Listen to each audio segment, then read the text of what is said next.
ತಿಂಗಳು 21ನೇ ತಾರೀಕು ನಮ್ಮ CM ಆದಂಥ ಸಿದ್ದರಾಮಣ್ಣವರು ಇಂದಿನಿಂದ ಪದ್ಧತಿ ಏನಿತ್ತಂದರೆ, ಯಾವುದೇ ನಮ್ಮ ಕುರಿ ನಿಗಮದಿಂದ ಫಲಾನುಭವಿಗಳನ್ನ ಆಯ್ಕೆ ಮಾಡಿ ಫಲಾನುಭವಿಗಳಿಗೆ ಸಾಲ ವಿತರಣೆ ಮಾಡಬೇಕು ಅಂತಿದ್ರೆ ನೇರವಾಗಿ ಈ ನಮ್ಮ ಸಹಕಾರ ಸಂಘಗಳಿಂದ ಫಲಾನುಭವಿಗಳನ್ನ ಆಯ್ಕೆ ಮಾಡಿ ನಮ್ಮ ಜಿಲ್ಲಾ ಪಂಚಾಯತ್ CO ಅವರಿದ್ದರು, ಅವ್ರ ಮುಖಾಂತರ ಸೆಲೆಕ್ಷನ್ ಮಾಡಿಬಿಟ್ಟು ಹಂಚ್ತಾ ಇದ್ವಿ.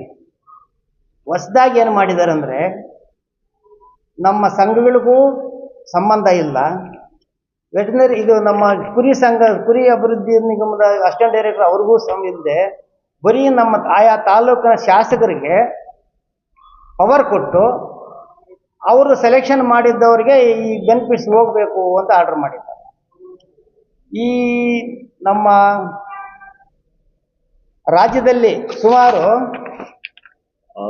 694 ಸಹಕಾರ ಸಂಘಗಳಿವೆ. ಆದರೆ ಒಂದು ಸಂಘಕ್ಕೂ ಪ್ರಯೋಜನ ಇಲ್ದಿರ ಆ ಸಂಘಗಳಿಂದ ಸುಮಾರು ಒಂದು ಸಂಘದಲ್ಲಿ ಏನಿಲ್ಲ ಅಂದರೂ ಒಂದೊಂದು 500 ಜನ ಷೇರ್ದಾರರು, ಅಂದರೆ ಎಲ್ಲ ಕ್ಯಾಟಗರಿ ಅಂತ ಇರ್ತಕ್ಕಂಥ ಷೇರ್ದಾರರೆಲ್ಲನೂ ಆ ಸಂಘದಲ್ಲಿದ್ದಾರೆ. ನಮ್ಮ ಇವಾಗ ಕೊಡ್ತಾ ಇರೋದು ಅವರು MLA ಅವರು ಯಾರಿಗೆ ಇಷ್ಟ ಬಂದು ಅವ್ರು ಫಾಲೋವರ್ ಕೊಡಬೇಕು ಅಂತ ಅಂದ್ಬಿಟ್ಟು ಆರ್ಡರ್ ಮಾಡಿರೋದ್ರಿಂದ ಅದನ್ನು ವಾಪಸ್ ಮಾಡಿ ನಿಜವಾದ ಸಂಘಗಳ ಮುಖಾಂತರನೇ ಫಲಾನುಭವಿಗಳಿಗೆ ಸೇರಬೇಕು ಅನ್ನೋದು ನಮ್ಮ ವಾದ. ಮಾನ್ಯ ಸಿದ್ದರಾಮಯ್ಯನವರು ಮಾಡಿರೋ ಆರ್ಡ್ರನ್ನ 21ನೇ ತಾರೀಕು 2ನೇ ತಿಂಗಳು 26ರಲ್ಲಿ ಒಂದು ಆರ್ಡರ್ ಮಾಡಿದ್ದಾರೆ. ಅದನ್ನು ಏನೇ ಕಾರಣಕ್ಕೂ ಅದನ್ನು ವಾಪಸ್ ಪಡೆದು ಹಿಂದಿನಿಂದ ಯಾವ ಥರ ಇತ್ತು ನಮ್ಮ ಜಿಲ್ಲಾ ಪಂಚಾಯತ್ CO ಅವ್ರ ಮುಖಾಂತರ ಎಲ್ಲ ಸಂಘಗಳಿಗೂ ಅನಿಸ್ತಿದ್ರು. ಆ ಸಂಘಗಳಲ್ಲಿ ಫಲಾನುಭವಿಗಳನ್ನ ನಾವು ಆಯಾ ಸಂಘದವರು ಕೂತ್ಕೊಂಡು ಯಾವ ಕ್ಯಾಟಗರಿ ಇದೆ ಆ ಕ್ಯಾಟಗರಿಗೆ ಯಾರು ಅರ್ಹತರು ಅವರೆಲ್ಲ ನಮ್ಮಲ್ಲಿ ಷೇರುದಾರರಾಗಿದ್ದಾರ ಅದೆಲ್ಲ ನಿಯಮಾನುಸಾರ ಹಂಚ್ತಾ ಇದ್ವಿ, ಯಾವ ತೊಂದರೆನೂ ಇರಲಿಲ್ಲ. ಈಗ MLA ಅವ್ರಿಗೆ ಯಾರು ಇಷ್ಟ ಬಂದರೆ ಅವ್ರು ಕೊಡ್ಬೋದು, ಯಾರ್ಕಂತನೂ ಇಲ್ಲ. ಅದರಿಂದ ಈ ಸಂಘಗಳಿಗೆ ಏನೂ ನಮಗೆ ಪ್ರಯೋಜನ ಇಲ್ಲದೆ ಆಗೋಗ್ಬಿಟ್ಟಿದೆ. ಈ ಸಂಘಗಳಿಗೆ ಅದಕ್ಕೋಸ್ಕರಾಗಿ ಸಂಘಗಳ ಅಭಿವೃದ್ಧಿ ಆಗಬೇಕಾದ್ರೆ ಆ ನಿಯಮ ವಾಪಸ್ ತಗೋಬೇಕು, ಅವರು ಮಾಡಿರ್ತಕ್ಕಂಥ ಆರ್ಡ್ರನ್ನ ಮತ್ತೆ ಹಿಂದೆ ಏನಿತ್ತು ಅದೇ ಥರನೇ ಮಾಡಬೇಕು ಅನ್ನೋದು ನಮ್ಮ ಹೇಳ್ತಾ ಇರೋದು. ಕುರಿ ಅಭಿವೃದ್ಧಿ ನಿಗಮದಿಂದನೇ ನಡೀತಾ ಇರುವಂಥ ಸಂಘಗಳು ಸಹಕಾರಿ ಅದರಿಂದ ನಡೆಯುವಂಥ ಸಹಕಾರ ಸಂಘಗಳು, ಅದಕ್ಕೆ ಅಸಿಸ್ಟೆಂಟ್ ಡೈರೆಕ್ಟರ್ ಕೂಡ ಸ್ವಲ್ಪ ನಿರ್ದೇಶಕರಾಗಿರುತ್ತೆ ಸಂಘಗಳಲ್ಲಿ. ನಮ್ಮ ಇದಕ್ಕೆಲ್ಲ ಅವರೇ ಪ್ರತಿಯೊಂದಕ್ಕೂ ನಿಗಮದಿಂದಾನೇ ನಮಗೆ ಪ್ರತಿಯೊಂದು ಸವಲತ್ತು ಬರೋದು. ಅದನ್ನು ದಯವಿಟ್ಟು ಮುಂದೆ ಹೆಂಗಿತ್ತು ಹಾಗೆ ಮುಂದುವರಿಸ್ಬೇಕು ಅಂತ ನಾವು ಒತ್ತಾಯ ಮಾಡ್ತೀವಿ. ನಮ್ಮ ಜಿಲ್ಲೆಯಲ್ಲಿ 11 ಸಂಘ ಇದೆ. 11 ಸಂಘ. ಬಾಗೇಪಲ್ಲಿ 2, ಬಾಗೇಪಲ್ಲಿ 2, ಗೌರಿಬಿದನೂರು 1, ಚಿಕ್ಕಬಳ್ಳಾಪುರ 1, ಶಿಡ್ಲಘಟ್ಟ 4, ಚಿಂತಾಮಣಿ 2, ಚಿಲಕಲನೆರಪು 1. ಮತ್ತು ಉಣ್ಣೆ ಉತ್ಪಾದಕ ಸಹಕಾರ ಸಂಘ ಶಿಡ್ಲಘಟ್ಟ. ನಮ್ಮ ಕುರಿ ಹೆಬ್ಬೇರು ನಿನ್ನಷ್ಟೇ ಸಾಗಾಣಿಕೆ ಸಹಕಾರ ಸಂಘ ಚಿಲಕಲ್ ನಮ್ದು ಭೋಗನಂದೀಶ್ವರ ಕುರಿ ಮತ್ತು ಉಣ್ಣೆ ಅಭಿವೃದ್ಧಿ ಸಂಘ ಚಿಕ್ಕಬಳ್ಳಾಪುರ. ಕುರಿ ಮತ್ತು ಉಣ್ಣೆ ಉತ್ಪಾದಕರ ಸಹಕಾರ ಸಂಘ ಚಿಂತಾಮಣಿ ಅಷ್ಟೇ ಸರ್. ಮಾದಿ ಅಹೋಬಲ ಕುರಿ ಮತ್ತು ಮೇಕೆ ಚಿಂತಾಮಣಿ ಕುರಿ ಮತ್ತು ಮೇಕೆ ಸಹಕಾರ ಸಂಘ ಪ್ರಗತಿಪರ ಕುರಿ ಸಾಗಾಣಿಕೆ ಚೆಲ್ಲಿರಟ ಕುರಿ ಮತ್ತು ಉಣ್ಣೆ ಉತ್ಪಾದಕ ಸಂಘದ ಅಧ್ಯಕ್ಷರು. ಈಗ ನಮಗೆ ಕುರಿ ಮತ್ತು ಉಣ್ಣೆ ಅಭಿವೃದ್ಧಿ ನಿಗಮದಿಂದ ನೇರವಾಗಿ ಸಹಕಾರ ಸಂಘಗಳ ಮುಖಾಂತರ ನಮಗೆ ಇದಕ್ಕೂ ಅನುದಾನ ಕೊಡ್ತಾ ಇದ್ರು. ಈಗ ಅದು ಅನುದಾನ ನಮ್ಮ ಇಲ್ಲಿ ಕುರಿ ನಿಗಮದ ಅಧ್ಯಕ್ಷರು ಅಸಿಸ್ಟೆಂಟ್ ಡೈರೆಕ್ಟರ್ ಇಲ್ಲಿದ್ದರು, ಮತ್ತು CO ಇದರಿಂದ ಇದು ರೆಡಿಯಾಗಿ ನಮ್ಮ ಫಲಾನುಭವಿಗಳಿಗೆ ತಲುಪಿಸ್ತಾ ಇದ್ವಿ. ಈಗ ಕುರಿ ಸಂಘದಲ್ಲಿ ಇಲ್ಲದೆ ಇರುವವರೆಗೂ ಶಾಸಕರು ಕೊಡ್ಬೋದು, ಆ ಥರ ಆರ್ಡರ್ ಆಗಿದೆ. ಅದು ಬಿಟ್ಟು ಕುರಿ ಸಂಘದ ಮುಖಾಂತರನೇ ಕೊಡಿ ಅಂತ ನಾವು ಒತ್ತಾಯ ಮಾಡ್ತಾ ಇದ್ವಿ. ಏನು ಒಂದು SC ST ಎಲ್ಲ ವರ್ಗಕ್ಕೂ ಒಂದು 10 ಕುರಿ, ಒಂದು ಟಗರು, NCDC 1 ಲಕ್ಷ ರೂಪಾಯಿ ಕೊಡ್ತಾ ಇದ್ವಿ. ಅದು 90% ಸಬ್ಸಿಡಿ. SC ಗಾದ್ರೆ, SC ಗಾದ್ರೆ. ಸಾಲ ಸಬ್ಸಿಡಿ. ಜನರಲ್ಗಾದ್ರೆ ಒಂದು 25% ಸಬ್ಸಿಡಿ ಕೊಡ್ತಾ ಇದ್ರು, 75% ಬೆನಿಫಿಷಿಯರ್ ಆಗಿ ಕೊಡ್ತಾ ಇದ್ರು. ಎಲ್ಲಕ್ಕೂ ಅಷ್ಟೇ, ಎಲ್ಲರಿಗೂ ಒಂದೇ. ಎಲ್ಲಕ್ಕೂ ಒಂದೇ. 10 ಕುರಿ ಒಂದು ಟಗರು. SC STಗೆ ಸಬ್ಸಿಡಿ ಸಬ್ಸಿಡಿ ಜಾಸ್ತಿ, 90%. ಸಬ್ಸಿಡಿ ಕಡಿಮೆ. ಇಲ್ಲಿ 75% ಜನರಲ್. ಎಷ್ಟು ಕಟ್ಟಬೇಕು ಅವರು? 25 ಬಂದ್ರೆ 25,000 ಒಂದು ಲಕ್ಷದಲ್ಲಿ.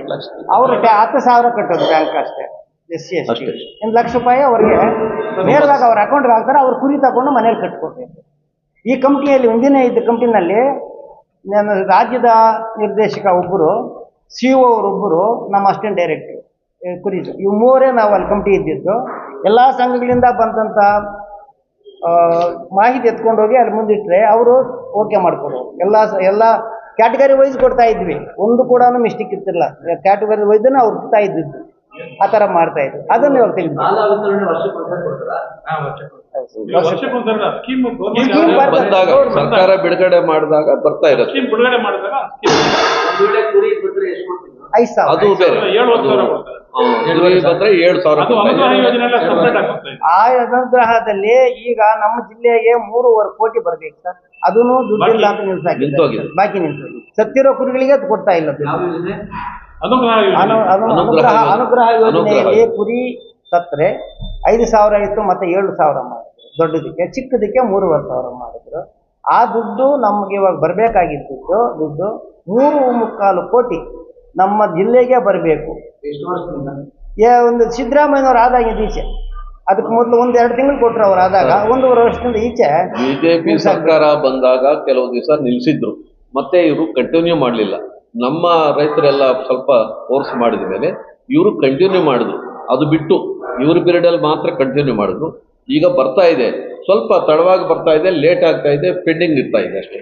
ಕುರಿ ಸಾಕಣೆಗೆ 500ಕ್ಕಿಂತ ಮೇಲೆ ಇದ್ದಾರೆ ಮೆಂಬರ್ಸ್. ನಮ್ಮ ಹೋಬಳಿಗೆ 30,000 6,000 ಹೋಬಳಿಗೆ ಬಂದ್ಬಿಟ್ಟು 30,000 ಜನ ಇದ್ದಾರೆ. ಒಂದು ಹೋಬಳಿಗೆ ಬಂದು 30,000 ಜನ ಇದ್ರೆ ಸಂಘಕ್ಕೆ ಎಷ್ಟು ಸೇರ್ಕೊಂಡಿದ್ದೀವಿ? ಸಂಘ ಒಂದೇ ಸಂಘ.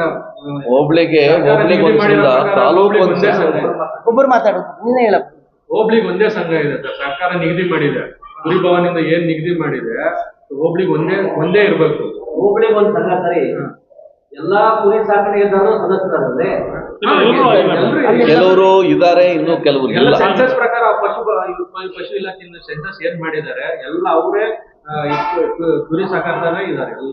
ಸಂಸ್ಥೆಗಳೆಲ್ಲ ಸಂಘದಲ್ಲಿ ನಾವು ಕ್ಯಾಟಗರಿ ಮುಖಾಂತರವಾಗಿ ಅವರು ಗೈಡ್ಲೈನ್ ಕೊಡ್ತಾರೆ. ಆ ಪ್ರಕಾರವಾಗಿ ಹಂತವಾಗಿ ಒಬ್ಬರೊಬ್ಬರು ಬಿಡುಗಡೆ ಮಾಡ್ತಾ ಇರ್ತೀವಿ ನಾವು. ಮುಖ್ಯವಾಗಿ ಕುರಿಗಳಿಗೆ ಸೀಸನ್ ವೈಸ್ ಕೆಲವೊಂದು ರೋಗಗಳೆಲ್ಲ ಜಂತುನಾಶಕ ಕೊಡ್ತಾರೆ. ನಮ್ಮ ಇದು ನಿಗಮದಿಂದ ಜಂತುನಾಶಕ ಒಂದು ಕೊಡ್ತಾರೆ. ಅದು ವೆಟರ್ನರಿಗೆ ಇದು ಮಾಡ್ತಾರೆ. ಅದು ನಮ್ಮ ಗಮನಕ್ಕೆ ತಂದು ಅವರು ವೆಟರ್ನರಿ ಅವರು ಎಲ್ಲ ರೈತರಿಗೂ ಸೇರಿಸ್ತಾರೆ. ಪರಿಹಾರ ಸಂಘದಲ್ಲಿ ಇಲ್ಲದೆ ಇರೋರಿಗೂ ಸಹ ಪರಿಹಾರ ಇದೆ.